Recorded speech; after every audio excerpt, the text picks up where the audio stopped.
The time on the clock is 8:14 here with meteorologist Kyle Roberts, and we're talking about the aftermath of Hurricane Helene. I've been watching and looking at the videos. It is a mess, especially in parts of Tennessee, North Carolina. The death toll now at 64. Yeah. I'm just hoping that something else doesn't come along before they get to recover. Or yeah, we're still in tropical season here, Yeah. and there is looks like potentially another storm that could be brewing in the Gulf wow. later this week, maybe even into this next weekend. So we're going to keep an eye on that. But yeah, I mean, some pretty terrible scenes unfolding not only along the Gulf Coast of Florida, dealing with the storm surge there, but especially up in the the very rural areas of Tennessee and North Carolina. They've never seen anything like this. Quite a few communities cut off from resources and help from all the flooding and roads washed out there. So, you were talking about the death toll just now. I mean, I don't think we know Exactly. What the extent of that is at this point. And unfortunately, I do believe that will go up as we head into the upcoming week here. But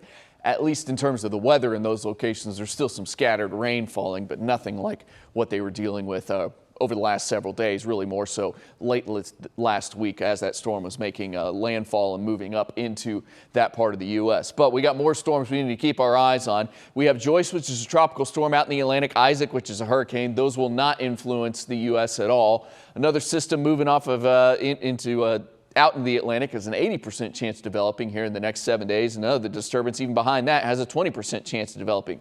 Those unlikely to impact the U.S., but here we go again.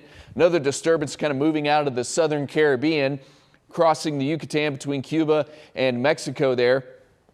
Moving into the Gulf has a 50% chance of development over the next 7 days. So sometime later this week or maybe into this upcoming weekend. Now, if a storm forms in that location, pretty common for the month of October. In fact, I mean, it's almost just exactly where storms usually form this point in the hurricane season. It's kind of the southern Caribbean up into Florida, and then they usually kind of track up the East Coast, or sometimes they can form off the East Coast and then track along the East Coast as well. As far as Texas is concerned, pretty rare that we see storms during the month of October. In fact, only 6 storms on record have made landfall in Texas during October. The pattern's just usually not conducive for storms to move into Texas during the month of October. Of course, it's not impossible, but it's much more common that they move into more the eastern Gulf states versus Texas and Mexico. But we'll continue to keep our eyes on that as we move through the upcoming week. The next 2 names on the list are we have Isaac and Joyce out there, are Kirk and Leslie. Of course, if that one forms out in the Atlantic, it would get the name Kirk, and then